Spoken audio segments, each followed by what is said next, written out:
وفواكه مما يشتهون كلوا واشربوا هنيئا بما كنتم تعملون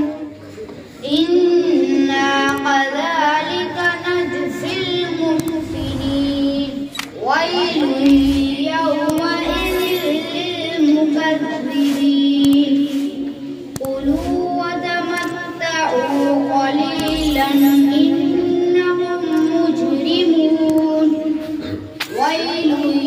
يومئذ للمكذبين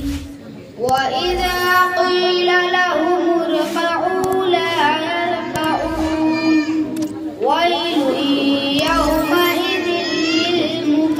للمكذبين فبأي حديث